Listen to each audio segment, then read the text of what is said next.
When it comes to going to school, you need to learn the basics. The only basics you need to learn is what it's going to take for you for the rest of your life. The basics are the scholastic education, which is reading, writing, math, communication, comprehension, and critical thinking. A lot of people will make a fool out of you because you don't know those simple things. But those are the things you need to take with you for the rest of your life.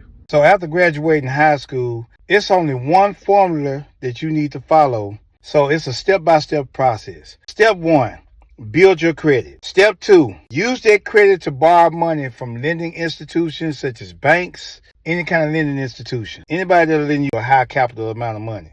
And step 3, use that money to invest in something that's going to put money back into your pocket without you being there.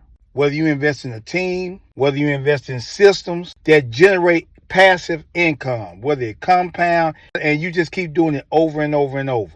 This is something that has never been taught to us, especially during school. In school, they teach you to get good grades, but good grades is not going to get you anything in real life. What you have to do is you got to learn life lessons. But these are the steps and principles that you need to take. The formula is you make enough money. That's your only job.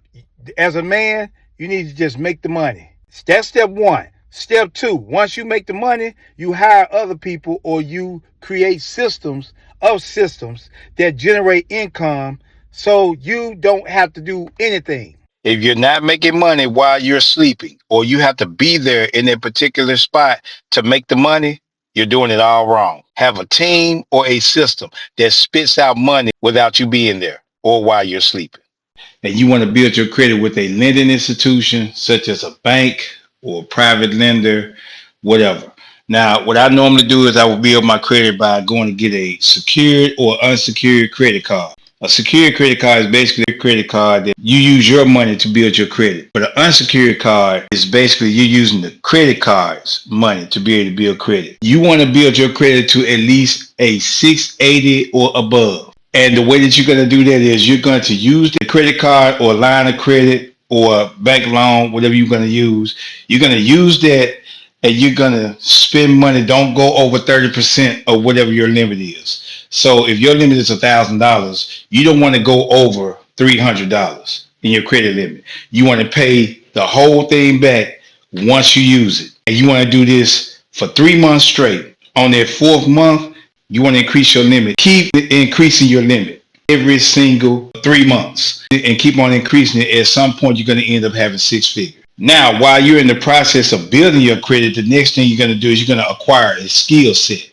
And you want a skill set that's going to create cash flow for you on demand. The top number 1 most valuable skill set to have in life, from my experience, is learning how to sell. The main secret to selling is consistency and problem solving. If you can consistently solve problems, you pretty much master selling. Just to give you a quick tip on how to solve a problem consistently, I'm going to keep it simple. Let's just say, for example, that I wanted to make some money. What I would do is I would go to Sam's Club, especially in the summertime. I would go to Sam's Club or Costco's and I would go and get some chips, some drinks, and a big box of Oreo cookies. And what I would do is I would go to a large park where it's a lot of crowded people in there. I mean, like kids, parents, anybody, especially a lot of kids. And what I would do is I would hand out my Oreo cookie packages for free to all the kids. Then what's going to happen is the Oreo cookies is going to be so good that it's going to make them want to snack because it's going to dry their mouth out. And what's going to happen is they're going to go ask their parents, can they buy some chips for me? And then in the process of them buying chips, because they're dehydrated, they're going to see these juices or these drinks I got, and they're going to want something to drink. So that's what's going to make them buy all of my drinks. And you might have some parents that say, so what are you selling this for? Are you selling this for school or what are you selling it for? And I'm just going to say something simple like, well, my kids are trying to open their own business up one day. And I'm just trying to get donations or I'm just trying to sell this just so I can help them. And my kids might be right there with me as I say this. Or I might have my child say that. And they're going to be motivated to just give donations as well as buying it. So I'm going to make way more than what I normally would make. I've done this quite a few times while my kids were young. So that's just a simple way of how I would actually just solve a problem. because they were dehydrated and they were hungry or they wanted something to snack on, something like that. That's their problem. I solved it because I had the solutions by providing to them. And if I do that consistently on a regular basis, I can always make money with that. And that's just something simple. There's one more thing that I want to share with you that's going to actually help you in the long run. I say to most people, motivation does not make you rich, but your habits do.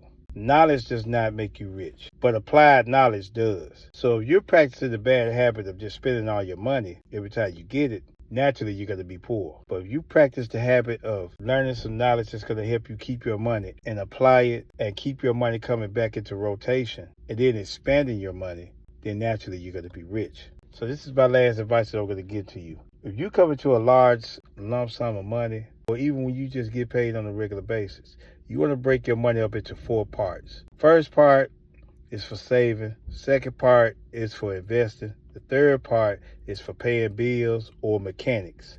And the fourth part is for yourself. You just blow it all. So let's just say, for example, you got $1,000. You're going to take $250 of it, put it up in savings. Don't touch it. $250 you're going to put for investing, because one day you might want to invest in something that's going to help you get richer. The third is going to be like for bill paying or mechanics. Something is going to break down one day, and you're going to also naturally have bills. That's just the way life is. You want to put that up for that. And then the last one is $250 for yourself. Go blow it on some Jordans, some clothes, going out to eat, whatever you want to get. But once it's over, it's over. But the point is that if you feel like that's not enough, then what you want to do is you want to find a way to keep making more money and keep expanding. That's what your investing account is for.